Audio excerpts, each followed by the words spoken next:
को भी जोड़ लें तो उनकी पूरी की पूरी नेटवर्थ जो है वो सिर्फ और सिर्फ 28 से 30 लाख करोड़ में सीमित हो जाती है। और आपने अपने इन्वेस्टर समिट मीट में ये बताया कि हमारे पास 35 लाख करोड़ या पता नहीं इससे भी ज्यादा का हमारे पास निवेश आया है। अगर पूरे के पूरे टॉप इंडस्ट्रियलिस्ट अपना सब कुछ निछावर कर दे तब भी ये निवेश पॉसिबल नहीं है। इस बार जो 2023 का इन्वेस्टर समिट मीट है उसमें कम से कम 33 से 35 लाख करोड़ तक के इन्वेस्टमेंट की बात की गई है। जब इस तरीके की बातें करते हैं तो मुझे लगता है कि शायद जो बेसिक उसका ढांचा है या धरातल को हम कई बार भूल जाते हैं।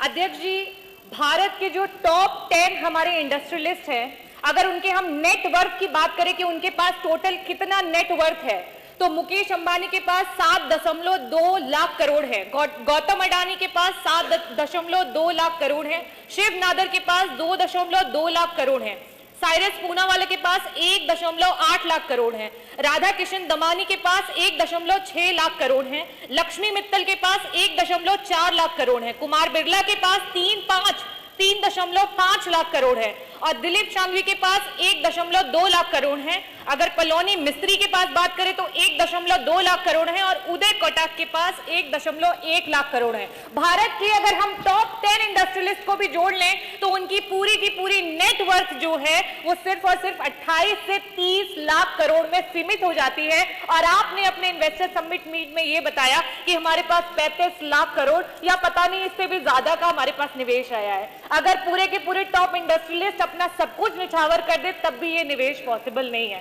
तो ये निवेश क्या सिर्फ उत्तर प्रदेश में आया है और कोई प्रदेश इंडिया में नहीं है जहां पे निवेश हुआ है?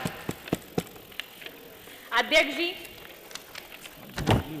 ये तो एक तरीके का बहुत बड़ा मजाक है जो हो रहा है। साथ ही साथ मैं ये भी पूछना चाहूंगी कि मंत्री जी ने 2018 में भी 4.5 लाख करोड़ का जो निवेश आया था उसकी भी बहुत सारी चीजें थी, हम लोग बेसब्री से इंतजार कर रहे थे, शायद उसका भी कुछ विवरण हमें मिलेगा। लेकिन मुझे तो लगता है कि उसका शायद विवरण मंत्री जी के भी पास नहीं है क्योंकि धरातल पे तो कुछ है ही नहीं।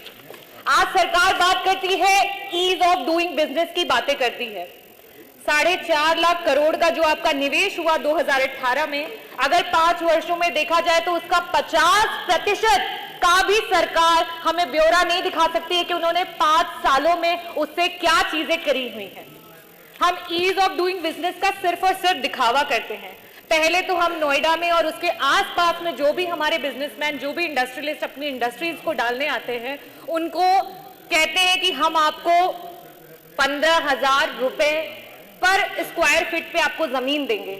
उसके बाद वो व्यक्ति वहां पे आता है, धीरे धीरे आप क्या करते हैं, उस जमीन को बिडिंग पे लगा देते हैं और उसकी बिडिंग का दाम बढ़ते बढ़ते बढ़ते बढ़ते यहां तक पहुंच जाता है कि 60,000 रुपए पर स्क्वायर फीट की वो जमीन हो जाती है और इंडस्ट्रियलिस्ट बेचारा अपने रास्ते अपने घर भाग जाता है। इस तरीके से क्या कोई ईज ऑफ बिजनेस है? ये किस तरीके की सहूलियत आप दे रहे हैं?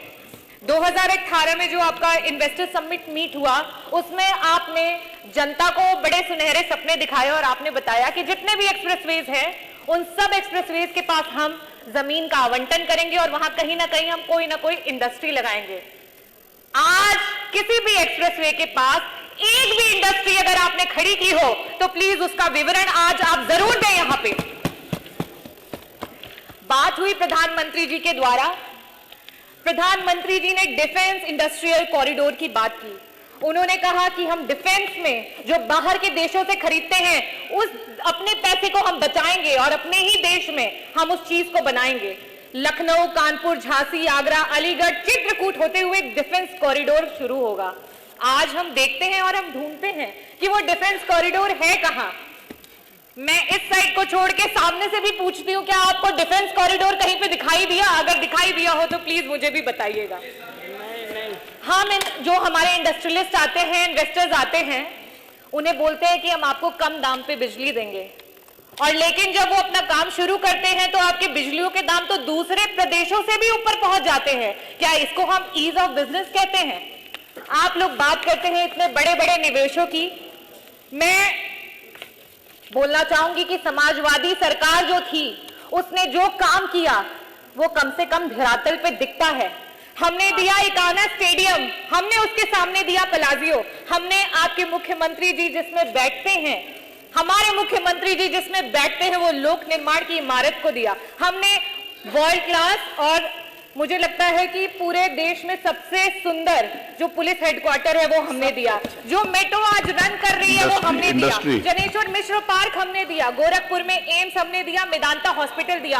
आपसे अनुरोध है कि मैं एक डॉक्टर हूं, आपसे अनुरोध करती हूं कि आपका अगर इतना बड़ा निवेश आया है तो लखनऊ में सिर्फ और सिर्फ एक जो है आपका प्राइवेट हॉस्पिटल है मेदांता, कृपया करके कम से कम 2 हॉस्पिटल्स और लाने की प्लीज आप, ये मेरी गुजारिश है आपसे।